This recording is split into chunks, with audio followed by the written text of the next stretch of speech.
নমস্কার, 24 ঘন্টা আপনাদের সকলকে স্বাগত। আপনাদের সঙ্গে রয়েছে আমি সঞ্চিতা। সুদীপ বন্দ্যোপাধ্যায়ের গ্রেফতার রাজনৈতিক উদ্দেশ্য প্রণোদিত নয়, এর সঙ্গে নোট কাণ্ডের কোনো যোগ নেই। প্রতিক্রিয়া প্রদেশ কংগ্রেস সভাপতি অধীর চৌধুরীর। নোটবন্দি আন্দোলনের জেরে রাজনৈতিক প্রতিহিংসার শিকার সুদীপ বন্দ্যোপাধ্যায়। তৃণমূলের পাশে দাঁড়িয়ে মন্তব্য কংগ্রেস নেতা মনীশ তিওয়ারির। আমি রাজনৈতিক প্রতিহিংসা এখনই বলতে রাজি না, কারণ এই তদন্ত অনেকদিন ধরে চলছে। তবে এই তদন্ত কখনো গতি থেমে গেছিল, তখন আমরাই তো বলেছিলাম গতি থামছে, তার কারণ আছে। দিল্লিতে কথাবার্তা, দিল্লিতে আদান প্রদান, দিল্লিতে সমঝোতা,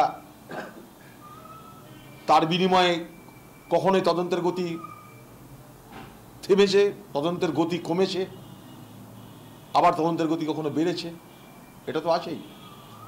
তবে আমরা চাইব হ্যাঁ বা না, সত্য বা মিথ্যা যাই হোক, তদন্তের গতি না থামিয়ে তদন্ত দ্রুত সম্পন্ন করা হোক এবং যারা প্রকৃত অপরাধী তাদের শাস্তি হোক। सुदीप बंदोपाध्याय जी की जो गिरफ्तारी हुई है वो जो नोट बदली का बहुत ही घिनौना षड्यंत्र है, जो नोट बदली का स्कैम है, ये उससे जुड़ी हुई कहानी है, ना कि रोज़ वैली के मामले से। क्योंकि रोज़ वैली की जो तहकीकात है, उसकी जो जांच है, वो पिछले 2 वर्ष से चल रही है। और अगर सरकार को लगता था या सीबीआई को लगता था कि कार्रवाई करने की ज़रूरत है, तो कार्रवाई पहले क्यों नहीं की गई? कार्रवाई तब क्यों की गई जब सरकार को विपक्ष की तरफ से इस नोट बदली के फैसले के ऊपर, इस तुगलकी फरमान के ऊपर सेक लगना शुरू हुआ है। तो इसलिए ये बिल्कुल साफ है कि ये फासिसी सरकार है, जांच एजेंसियों का दुरुपयोग करती है और श्री सुदीप बंदोपाध्याय को जो बंदी बनाया गया है, ये एक द्वेष की भावना से किया गया कार्य। উজ্জ্বল মুখার্জি আমাদের প্রতিনিধি রয়েছেন আমাদের সঙ্গে মধ্যে টেলিফোন লাইনে। উজ্জ্বল, তাহলে কি সুদীপ বন্দ্যোপাধ্যায়ের গ্রেফতারি নিয়ে প্রদেশ কংগ্রেস নেতৃত্ব এবং কংগ্রেস হাইকমান্ডের মধ্যে একটা মতের অমিল তৈরি হচ্ছে? দেখো, এটা তো একেবারেই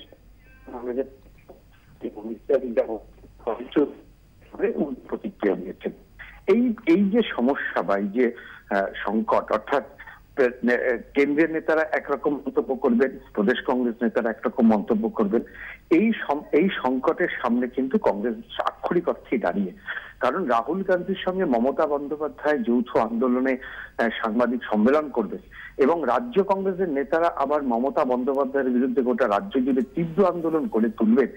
এই যে দ্বৈত চরিত্র, দুজনের মধ্যে যে আলাদা চরিত্র, এই সাংগঠনিক ভাবে একটা রাজনৈতিক দল, তারা দিল্লিতে একরকম, রাজ্যে একরকম, সাধারণত এরকম অবস্থা দেখা যায় না।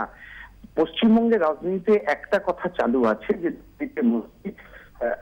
কুস্তি, কিন্তু এখন যে জায়গাটা দাঁড়িয়ে রয়েছে সেটা কিন্তু রাজ্য নেতাদের কাছে এটা একটা চরম অস্বস্তির বিষয় যে তারা কতখানি মমতা বন্দ্যোপাধ্যায়ের বিরুদ্ধে আক্রমণাত্মক হতে পারবেন, তারা কতখানি তৃণমূল সরকারের বিরুদ্ধে আক্রমণ করতে পারবেন।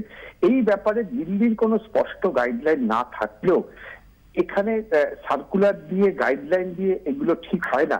অনেক ক্ষেত্রেই দিল্লি নেতারা কিভাবে তৃণমূল কংগ্রেসকে দেখছে, মমতা বন্দ্যোপাধ্যায় আবার কতটা গুরুত্বপূর্ণ হয়ে উঠছেন কংগ্রেস শিবিরে, সেই দিকে কিন্তু তীক্ষ্ণ নজর রাখতে হয় অধীর চৌধুরী, আব্দুল মান্নানদের রাজ্য কংগ্রেস পরিচালনার ক্ষেত্রে। আজকেই প্রদেশ কংগ্রেসে অত্যন্ত গুরুত্বপূর্ণ একটি মিটিং আছে। সিপি যোশী তিনি আজকে এই মিটিং উপস্থিত থাকবেন, অধীর চৌধুরী উপস্থিত থাকবেন এবং এমএলএ গুরুত্বপূর্ণ নেতা তাদেরকেও আজকে মিটিং এ ডাকা হয়েছে এবং এই বৈঠকে কিন্তু এই প্রসঙ্গটা অবশ্যই উঠবে যে আগামী দিন তৃণমূল কংগ্রেসের বিরুদ্ধে কংগ্রেস কতখানি আক্রমণাত্মক ভূমিকা নিয়ে ময়দানে নামতে পারবে, নোট ইস্যু থেকে শুরু করে সমস্ত ইস্যুতে কংগ্রেস কতটা পথে নামতে পারবে, এই বিষয়গুলো কিন্তু অবশ্যই আজকের মিটিং এ বাড়তি গুরুত্ব পাবে। এবং তার আগে অনেক ধন্যবাদ।